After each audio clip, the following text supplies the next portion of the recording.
All right, let's do this. Today, we're going on an absolutely wild ride. We're going to see what it looks like to try and survive the end of the world when you've got everything from pocket change to, well, the budget of a small country. Yep, we're talking nuclear bunkers, from the ridiculously cheap to the mind-blowingly expensive. So that's really the big question, right? What's the difference between a $1 survival plan and a $1 billion one? And trust me, it's not just about having a few extra snacks.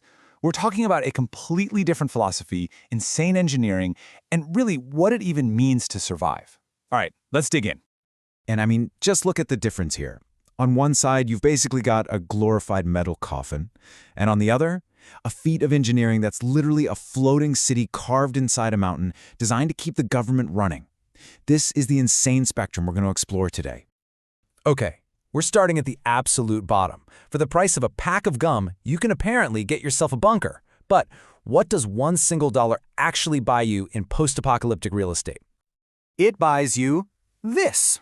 Yeah, it's wet, it's already caving in from the weight of the dirt, and honestly, it looks like a bomb's already hit it. So, no surprise when they tested it with even a tiny explosion, it didn't make it. So, let's just call this our baseline for complete and total failure.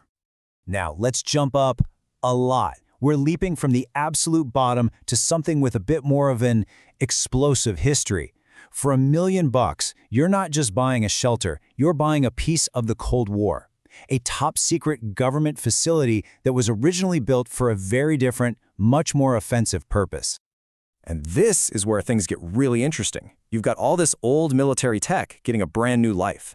So this thing, it's a converted Atlas F nuclear missile silo. It's got a 7,000-pound blast door, and get this, the whole main floor is suspended on 8 giant springs, just so it can ride out the shockwave from a nuke. But it's not all doom and gloom. The guy who bought it turned it into a fortified house with its own underground club.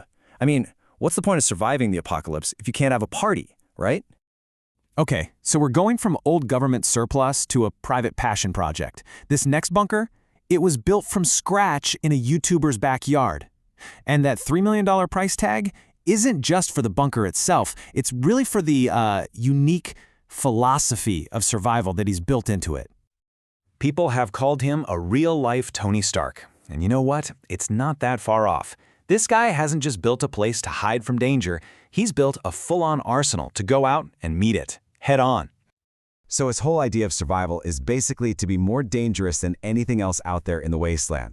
Forget hiding. This is a bunker built around a backpack flamethrower and a spitting belt of knives. It's less of a shelter and more of a supervillain's lair. For sure, this is not the bunker you want to try and break into. Okay, let's scale this thing up. We're now leaving the world of personal fortresses and entering the big leagues of corporate luxury survival communities. This isn't for one guy with some crazy inventions. This is a seriously planned out sanctuary for a whole group of rich survivors. So what you're looking at is a 15-story skyscraper, but it's pointing down. It's made for 75 people and has everything a small town would: a hospital, a dentist, even its own jail. With a hydroponic farm for an endless food supply, a swimming pool, and a rock-climbing wall, the goal here isn't just to survive, it's to rebuild.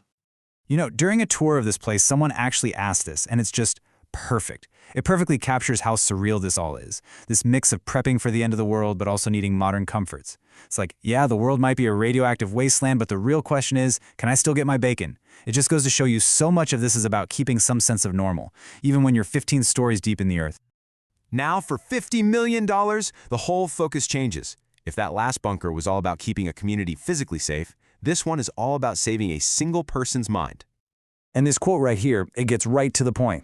The entire bunker is basically a psychological trick. It's designed to look and feel just like a luxury house with a big yard. We're talking fake grass, simulated sunlight that changes over 24 hours, and yup, palm trees 3 stories underground. The biggest enemy here isn't radiation. It's going stir-crazy. So this really shows you the 2 different schools of thought when it comes to high-end survival, right? One way is to focus on a functional community with all the right tools to rebuild. The other is to prioritize your mental health by tricking your brain into thinking you're not in a bunker at all. So which one do you think would actually work better over, say, a few years? And here we are, the grand finale, the billion-dollar bunker. This isn't a private condo or some YouTuber's crazy lab. No. This is a national security asset, a military command center built to survive absolutely anything. Welcome to Cheyenne Mountain. It's not just buried deep, it is built inside a mountain. We're talking more than 2,000 feet of solid granite acting as natural armor plating. It's literally designed to take a direct hit from the most powerful nukes ever made and just shrug it off. Getting inside is, well, pretty much what you'd expect. First, you have to get past heavily armed military guards. Then you have to get through not one, but two 25-ton nuclear blast doors. Each one of those doors is an absolute monster of engineering, designed to seal the place off from doomsday in just a few seconds. And that's what your military guide will tell you once you're actually inside the main tunnel. The secrecy here is on another level. So much of this place is classified that you are walking through one of the most secret, most secure locations on the entire planet. But here's the single most mind-blowing thing about Cheyenne Mountain.